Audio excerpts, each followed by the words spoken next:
Good afternoon, Professor. My name is Gianni Macchio, and today I'm going to be presenting to you my paper topic for our class, which is about fintech and fintech's innovation in financial institutions. So to start, I'll give a brief introduction to what fintech is. So fintech basically just stands for financial technology, and this financial technology has been transforming the financial landscape at a very astonishing rate. And this technology is projected to grow sixfold from 245 billion to 1.5 trillion by 2030. And this emphasizes the need for banks to really adapt to this technology to keep up with consumer demand. And there are several downsides that may be faced if these banks do not implement this technology swiftly. So one of these downsides is loss of market share, as well as banks can become less relevant in the views of consumers. Less relevant to people, I would say, like me, the younger generation. When we see neobanks like Venmo, Zelle, these are all fintech operated companies, and it just doesn't really give us a need to go to traditional banks if they haven't adapted to fintech, because fintech really does make banking a lot simpler and easier for people that understand how to use it. And when banks lose out on potential clients and customers, this could lead to a reduced profit margins in their bank. As for the risks that may be faced when banks do implement this technology into their systems is data security. Data security such as cybersecurity risk and a lot of other risk. This is because hackers can really target these data centers that fintech uses because it collects a large volume of sensitive and personal information that hackers would love to get their hands on. Also, malware attacks through the worldwide interbank financial telecommunications systems, which is in short for SWIFT.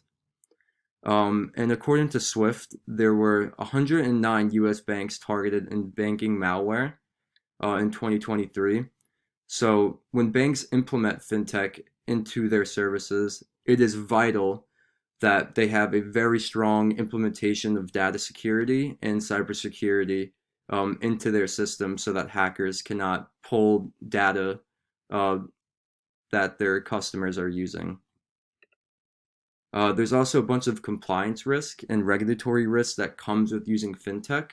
The two main distributors of these compliance and regulatory demands are the Data Security Standard and the Federal Trade Commission. So data privacy is a crucial step when implementing these systems into traditional banks. If their data is not secure, the banks may face fines, as we stated here. Privacy and regulatory risk can result in hefty fines, up to 4% of the company's revenue, which is a lot of money that the banks can be losing out on, as well as their reputation not being the best if their systems keep getting hacked into and customer information is being leaked out to the public. So in order for banks to adapt fintech into their systems is to overhaul their business models. This entails a complete revamp of operations systems and client experience to become completely digitally enabled. So the way that banks can do this is to incorporate modern technology such as data-driven decision making and the use of APIs. And they can invest in updating their technology infrastructure, such as cloud computing, automation, and more.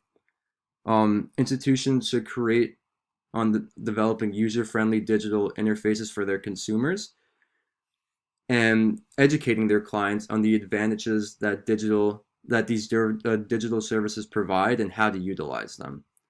And banks can do this by partnering and investing in fintech startups. Citibank is one of the companies, which is a big traditional bank, and they are one of the companies that have been implementing fintech into their systems. I am a personal consumer of Citibank, and I love the way that they innovated the mobile banking app.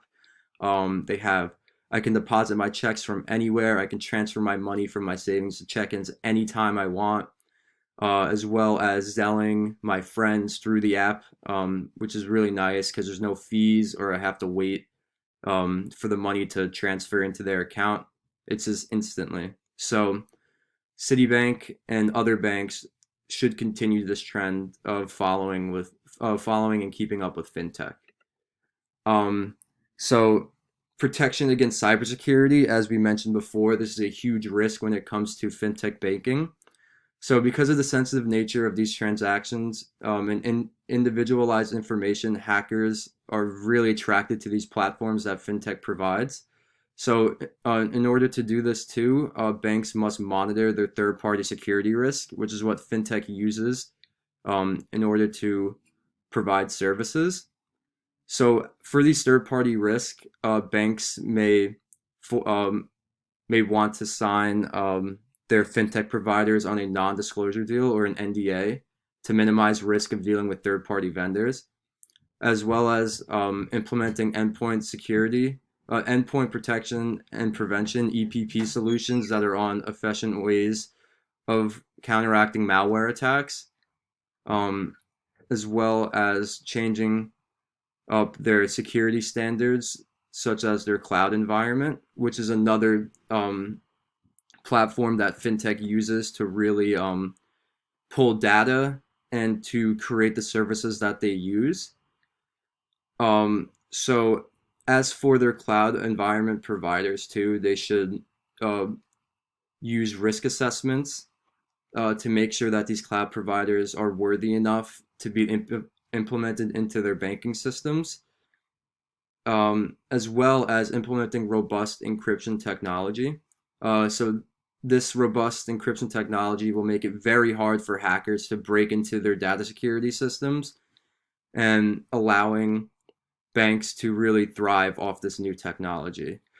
See, like the problem with hackers and keeping up with these risks is that the hackers always have the front foot on how they're going to attack, and the banks just need to adapt to the way that the hackers are attacking their system. So it's kind of like a chase that the hackers really do have the advantage in.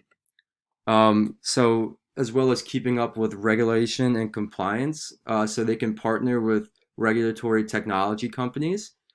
These companies will make sure that their banks are up to date on these new fintech and technology standards. Banks can also train their employees on compliance. They should hold these training meetings, I would say, every month to make sure that their staff is up to date on the newest compliance. Also to provide tools and solutions for automating compliance activities and tracking updates for regulations, as well as performing internal audits. This may assist in identifying non-compliance in an organization and develop plans to correctly issue these compliance laws. And this should be done through a third-party source so that there's no bias when these audits are being run. And for the ethical dilemma, so with fintech, there's a lot of data related risk, as we just stated, and the fairness of how this data is used must be at an ethical standard, because it may be exploited or misused as financial institutions may employ new data and AI into their algorithm. Consumer activity can also be tracked and analyzed when using services such as fintech. And fintech really uses a lot of artificial intelligence to make sure that these systems are running optimal. And so for these AI data, people may have risk that that there might be some proxies for prohibited criteria such as gender or race. And model training data, so these AI training data might also have inappropriate bias due to adapting from human decision making because we are the people that are making these AI models. So that is just an overview of what my paper was. I actually had a really fun time writing this paper. I thought fintech was very interesting, and I'm really excited to see where it can go in the future. So thank you for listening and have a nice day.